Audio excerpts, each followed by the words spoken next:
Bismillahirrahmanirrahim. Assalamualaikum warahmatullahi wabarakatuh. Bertemu kembali dengan saya, Bapak Ibu. Bagaimana kabarnya? Untuk video kali ini di sini saya akan coba untuk membuat tutorial bagaimana membuat tugas atau assignment di LMS ya, terutama di sini di LMS SMK Amalia dengan mode teks ya.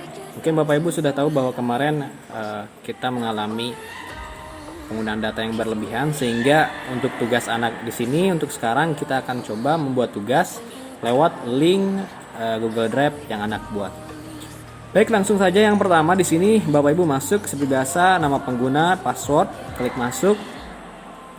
Kemudian seperti biasa Bapak Ibu masuk ke mata pelajaran Bapak Ibu ya. Di sini contoh saya desain media interaktif. Kemudian di sini kita ubah dulu modenya, di mana kita akan klik di sini hidupkan mode ubah ya untuk yang menggunakan bahasa Indonesia. Berikutnya setelah seperti ini kita akan membuat atau menambahkan sebuah aktivitas baru ya. Jadi di sini tinggal tambahkan sebuah aktivitas atau sumber daya. Berikutnya kita pilih assignment ya, karena di sini kita akan meminta tugas untuk peserta didik. Kemudian kita tambahkan. Nah, setelah seperti itu di sini kita tinggal menamakan assignment name ya, atau nama tugasnya, misalkan tugas storyboard misalkan untuk saya contoh aja. Kemudian jika ada deskripsi, Bapak Ibu tinggal memasukkan deskripsinya di sini. Nah, misalkan pada pertemuan kali ini kita belajar storyboard. Nah, contoh saja ya Bapak Ibu. Kemudian di sini misalkan nomor 1 sebagai soal pembuka apa storyboard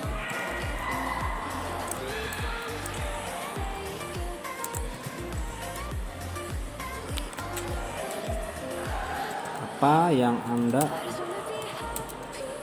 ketahui tentang storyboard, misalnya Bapak Ibu. Kemudian di sini tugas upload. Nah, contoh saja. Kemudian di sini setelah seperti ini, nah di sini ada add additional file. Nah, jika Bapak Ibu ingin mengirimkan materi yang berkaitan dengan tugas Bapak Ibu bisa upload filenya di sini, klik file, kemudian upload file, pilih file. Ya, kemudian Bapak Ibu bisa upload filenya di sini, upload this file. Nah, jika sudah, di bawahnya di sini ada availability. Di sini ada yang pertama, izinkan kiriman dari. Nah, jadi peserta didik bisa mengirimkan tugas itu dari tanggal berapa, seperti itu ya.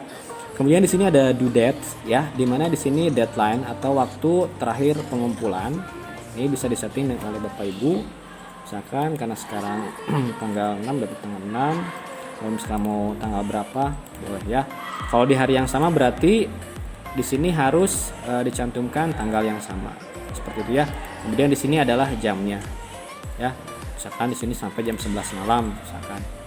Setelah itu di sini ada remind me to grade by. Nah, ini artinya nanti LMS ini akan memberikan informasi kepada Bapak Ibu terkait untuk penilaian mau diinformasikan kapan ya. Kita bisa masukkan tanggalnya, misalkan informasinya kalau misalkan tanggal 7 belum dinilai, ya berarti nanti di sini akan diingatkan oleh LMS-nya.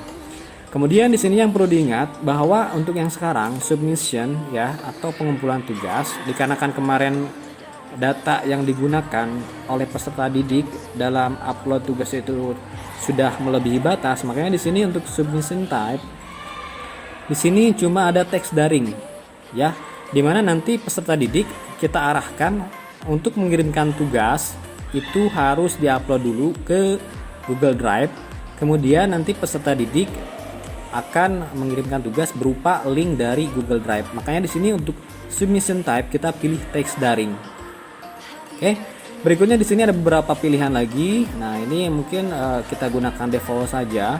Kemudian di sini ada activity completion. Nah, Di sini fungsinya kalau misalkan activity completion ini adalah tanda checklist yang ada pada peserta didik. Nah, di sini ada beberapa pilihan.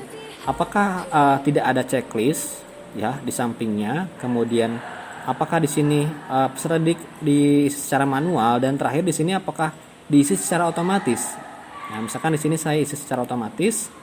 Kemudian di sini si checklist yang ada di samping peserta didik, nah itu akan checklist otomatis jika yang pertama student must view this activity ya. Jadi ketika si peserta didik masuk itu akan langsung checklist. Yang kedua, di sini student must submit to this activity to complete it ya. Jadi peserta didik harus menyelesaikan si tugas tersebut ya. Nah, di sini supaya otomatis ketika peserta didik masuk langsung checklist, ya berarti kita pilih yang pertama aja. Kalau yang kedua ini berarti kita harus menilai dulu ya tugas dari peserta didik, baru nanti yang checklistnya akan otomatis checklist dari peserta didik. Oke, jika sudah kita simpan dan kembali ke kursus.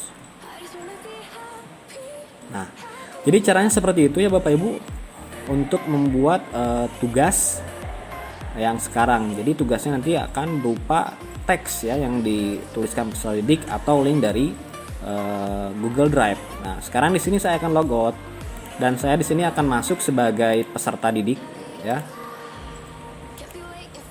Nanti tampilan di peserta didik seperti apa sih gitu kan. Nah, di sini kita akan melihat yang sudah tadi kita buat. Kita masuk ke tugas yang tadi sudah dibuat. Nih, di sini kan belum terchecklist ya. Nah, ketika saya masuk ke tugas storyboard, nah di sini kita akan melihat yang pertama tugas, kemudian di sini tugas diupload. Nah, tugas diupload di sini ketika kita tambahkan pengajuan, nah nanti peserta didik tinggal memasukkan link dari Google Drive dan simpan perubahan. Itu aja. Jadi nanti yang Bapak Ibu akan dapatkan adalah link dari Google Drive peserta didik. Itu ya. Jadi nanti Bapak Ibu tinggal mengklik aja linknya dan dia akan langsung terhubung ke Google Drive dan Bapak Ibu bisa langsung menilai tugas dari peserta didik. Oke, nanti tampilan dari siswa adalah seperti ini. Jadi siswa tinggal mengetikkan link dari si tugas tersebut, ataupun kalau misalkan tugasnya sederhana, isian bisa langsung diklik atau diketik di sini dengan menggunakan keyboard dari ponsel. Oke. Bapak Ibu, mungkin cukup sekian untuk cara pembuatan tugas ya.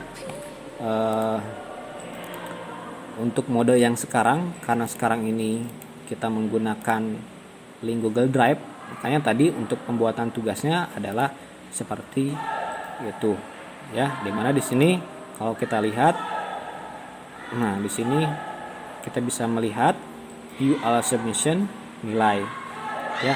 Untuk menilai nanti Bapak Ibu tinggal klik nilai saja. Nanti di sini akan muncul ya link dari peserta didik dan Bapak Ibu bisa langsung menilai. Nah, di sini. Oke, mungkin cukup sekian untuk tutorial bagaimana cara untuk membuat assignment berbasis teks ya. Dimana nanti untuk filenya itu dari peserta didik akan dikirimkan link dari Google Drive. Cukup sekian dari saya, semoga bermanfaat. Assalamualaikum warahmatullahi wabarakatuh.